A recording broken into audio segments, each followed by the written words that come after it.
The salt spray stung Ilara's face as she stood on the windswept cliffs of Donegal, the relentless Atlantic mirroring the turmoil in her heart. Below, the waves crashed against the jagged rocks, a constant, deafening roar that somehow failed to drown out the echoes of Ronan's betrayal. 5 years she'd poured her life into building a home, a future with him, only to discover it was all built on lies, on a foundation of deceit and criminal enterprise. Ronan, the charming, successful architect she'd met in Dublin, was a smuggler, not some small-time operation either. He was deeply embedded in a network trafficking stolen antiquities, artifacts plundered from ancient sites across Europe, their history and value erased for profit. And she, Ilara, had been unknowingly complicit. Her art gallery, the Celtic Knot, used as a front for laundering the illicit gains.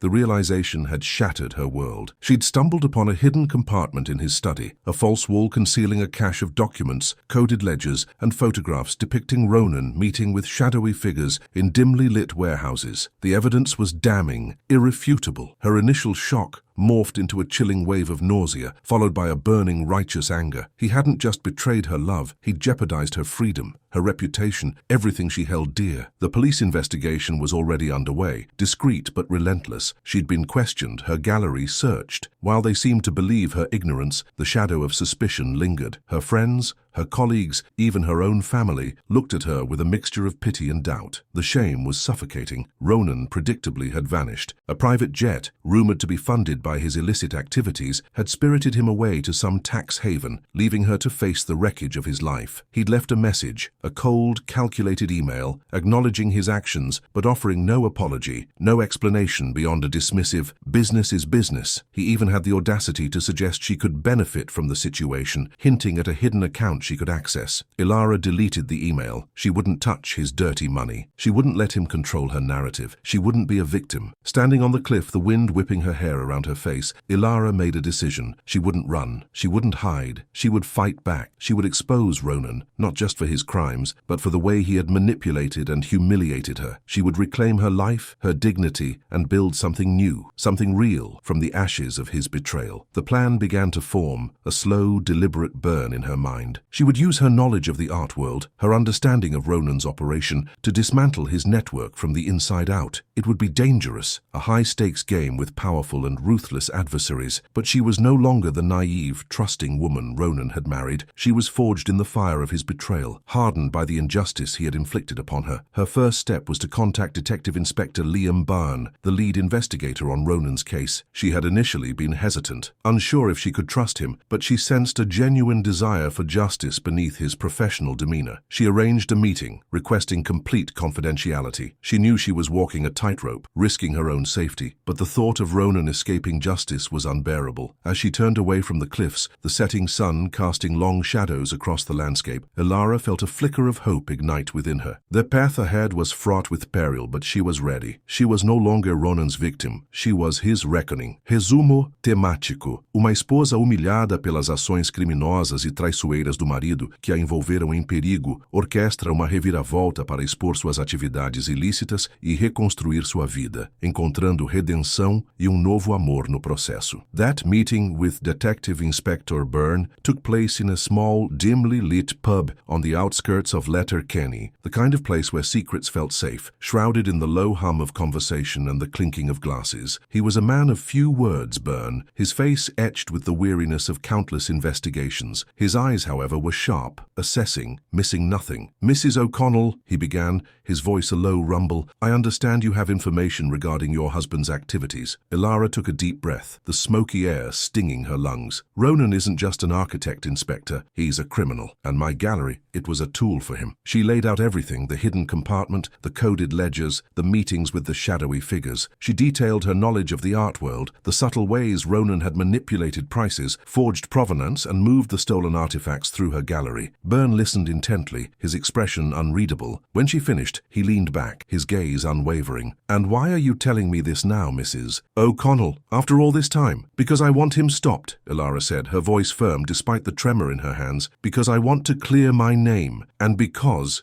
she added, her voice dropping to a whisper, "I want to make him pay for what he's done." Byrne nodded slowly. "This is a dangerous game, Mrs. O'Connell. Ronan has powerful connections. You could be putting yourself in considerable danger." "I know," she said, but I'm not afraid anymore. He studied her for a long moment, as if trying to gauge the depth of her resolve. Finally, he said, all right, I'll need everything you have. Documents, contacts, anything that can help us build a case. The next few weeks were a whirlwind of activity. Ilara worked tirelessly with Byrne, providing him with information, deciphering the coded ledgers, identifying the players in Ronan's network. She discovered that Ronan wasn't just smuggling antiquities, he was also involved in art forgery, creating convincing replicas of valuable paintings and sculptures. As she delved deeper into Ronan's world, she uncovered a shocking truth. He had been planning to disappear for years, meticulously building his escape route, using her and her gallery as a shield. The realization was a bitter pill to swallow, a final devastating blow to her already shattered heart. One evening, while reviewing some documents with Byrne, Ilara noticed something peculiar, a series of numbers, seemingly random, repeated throughout the ledgers. What do you make of this? She asked, pointing to the sequence. Byrne frowned. It could be a code, but it doesn't match any of the known ciphers Ronan used. Ilara stared at the numbers, her mind racing. Suddenly, it clicked. It's not a code, she said, her voice barely above a whisper. It's a GPS coordinate. Byrne's eyes widened. Are you sure? I'm almost certain, Ilara said. Ronan always had a fascination with hidden treasures. He once told me a story about a cache of gold hidden by pirates along the Irish coast. Byrne pulled out his phone and entered the coordinates. A location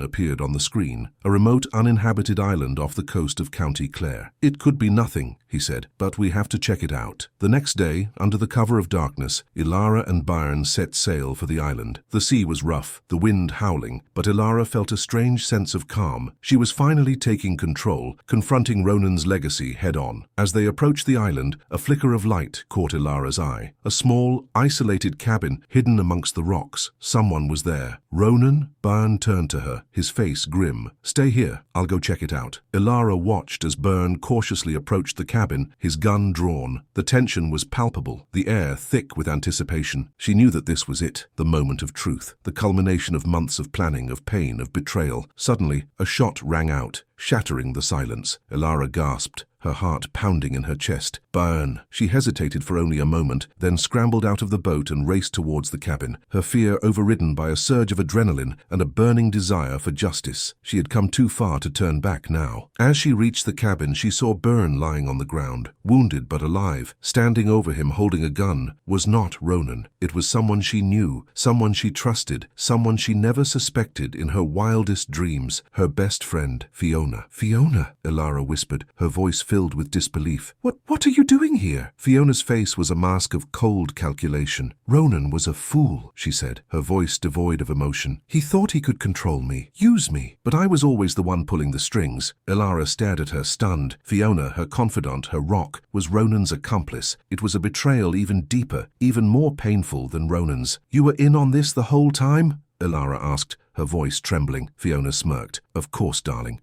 Who do you think introduced you to Ronan in the first place? It was all part of the plan. Ilara felt a wave of nausea wash over her. She had been so blind, so naive. She had trusted the wrong people, and now she was paying the price. But why? She asked, her voice barely audible. Why would you do this to me? Fiona shrugged. Greed, darling. Pure and simple greed. Ronan promised me a share of the profits, a life of luxury. And you, she added, her eyes narrowing, you were just collateral damage. Ilara looked at Byrne, lying wounded on the ground, then back at Fiona, her face twisted with malice. She realized that she had underestimated the depth of their depravity. They were not just criminals, they were monsters. But even in that moment of despair, a spark of defiance ignited within her. She would not let them win. She would not let them destroy her life. She would fight back, even if it was the last thing she did. It's over, Fiona, Ilara said, her voice regaining its strength. The police know everything. You can't escape. Fiona laughed. Don't be so sure, darling. I have a plan B. And you, she said, pointing the gun at Ilara. You're part of it. Resumo. Temático. Uma esposa humilhada pelas ações criminosas e traiçoeiras do marido, que a envolveram em perigo, orquestra uma reviravolta para expor suas atividades ilícitas e reconstruir sua vida, encontrando redenção e um novo amor no processo. Plan B? What are you talking about? Ilara asked, her voice laced with fear and confusion. Fiona's smile widened, a chilling, predatory expression that Ilara had never seen before. Ronan wasn't my only investment, darling. Let's just say I have other interests in seeing this all resolved in a particular way, and you, Ilara, are the key to it all. Fiona gestured with the gun towards a small, weathered chest tucked away in a corner of the cabin. Inside that chest is evidence, enough to implicate powerful people who would prefer this whole mess to simply disappear. Ronan was supposed to deliver it to them, but he got greedy. Now you're going to do it. Deliver it? To whom? Ilara asked, her mind reeling. This was bigger than she could have ever imagined. That's not your concern, Fiona snapped. All you need to know is that if you cooperate, both you and the good detective here might live to see another sunrise. If not, she let the threat hang in the air. Ilara glanced at Byrne, who was struggling to sit up, his face pale with pain. She knew she couldn't risk his life, but she also knew that delivering the chest would only perpetuate the cycle of corruption and injustice that Ronan had thrived on. And if I refuse? Ilara challenged, trying to buy time. Fiona chuckled. Then I'll simply have to eliminate the loose ends, starting with you. She tightened her grip on the gun. Suddenly, Ilara remembered something, a small, seemingly insignificant detail from the coded ledgers. A series of numbers that didn't seem to fit any of the known ciphers or GPS coordinates. She had dismissed them at the time, but now a glimmer of understanding dawned on her. Those numbers, Ilara said, her voice gaining confidence. They're not coordinates, they're a date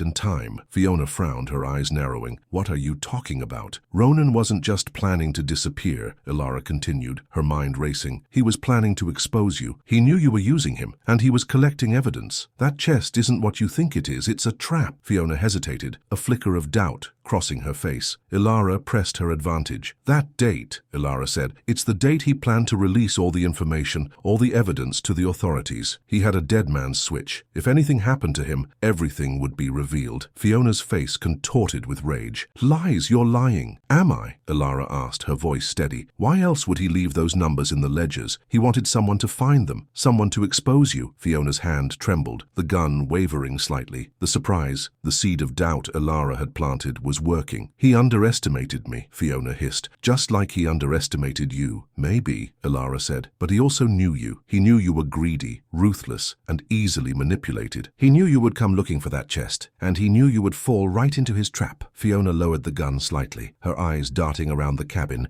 as if searching for an escape. The confidence she had exuded moments before had vanished, replaced by a look of desperation. It's over, Fiona, Ilara said, her voice filled with conviction. The game is up. Suddenly, a siren wailed in the distance, growing louder with each passing second. Fiona's eyes widened in panic. The Coast Guard, Byrne groaned, his voice weak but audible. I managed to send a distress signal before she shot me. Fiona looked from Ilara to Byrne, then back to the chest. Her face was a mask of pure, unadulterated fear. She knew she was cornered. With a guttural cry, she dropped the gun and fled out the back door of the cabin, disappearing into the darkness. Ilara rushed to Byrne's side, checking his wound. It was serious, but he was alive. As the Coast Guard officers stormed the cabin, Ilara knew that she had finally won. She had faced her demons, exposed the truth, and reclaimed her life. The humiliation and betrayal she had suffered at the hands of Ronan and Fiona had been devastating, but they had also made her stronger, more resilient, and more determined than ever before. The future was still uncertain, but for the first time in a long time, Ilara felt a glimmer of hope. She had a long road ahead of her, but she was ready to face it. She would rebuild her life, clear her name, and find happiness again. And maybe, just maybe, she would even find love. Resumo. Temático. Uma esposa humilhada pelas ações criminosas e traiçoeiras do marido que a envolveram em perigo, orquestra uma reviravolta para expor suas atividades ilícitas e reconstruir sua vida, encontrando redenção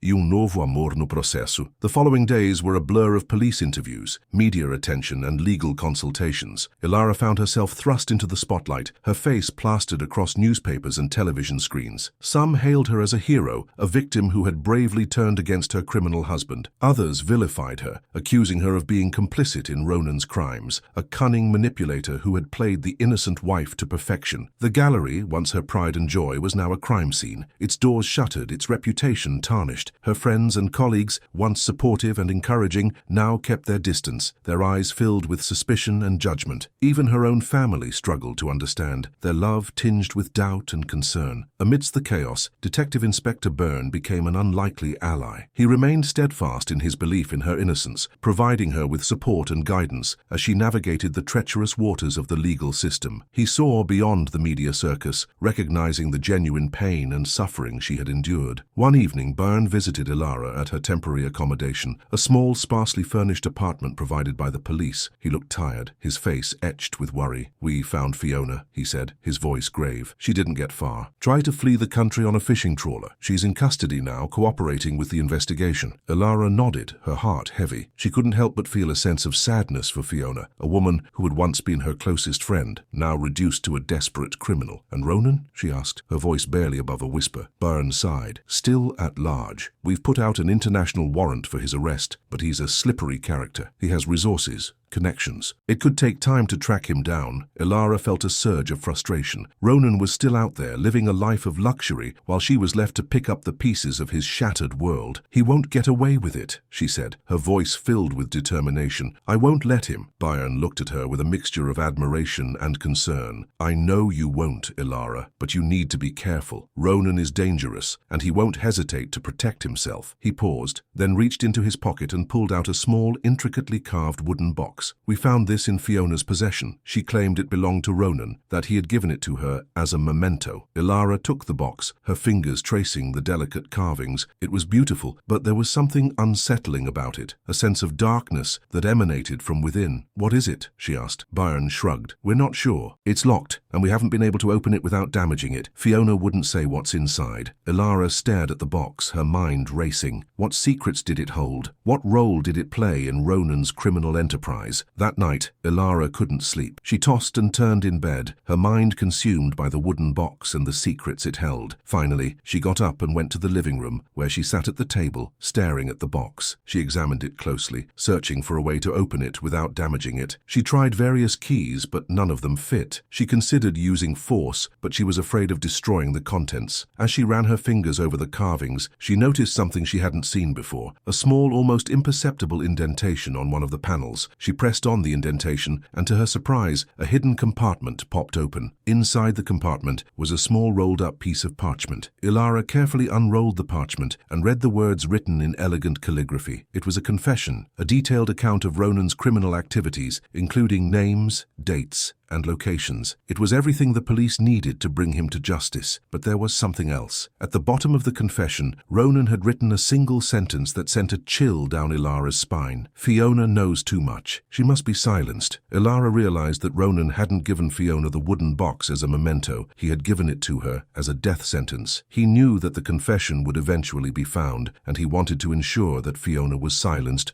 before she could reveal any more of his secrets. Ilara felt a surge of anger and betrayal. Ronan had been willing to sacrifice his own wife, his own accomplice, to protect himself. He was a monster, a truly evil man. She knew that she had to act quickly. She had to warn Fiona, to protect her from Ronan's deadly reach. But how? Fiona was in police custody, under constant surveillance. How could she possibly reach her? Then an idea struck her. A daring, audacious plan that could save Fiona's life and bring Ronan to justice once and for all. It was a long shot, a risky gamble, but she had nothing to lose. She picked up the phone and dialed Detective Inspector Byrne's number. It was time to play her final card. It was time to turn the tables on Ronan, to expose his treachery and bring him crashing down. This time she wouldn't just be a victim, she would be the architect of his downfall. She took a deep breath and waited for Byrne to answer. "I know where Ronan is," she said, her voice steady and determined, "and I know how to catch him.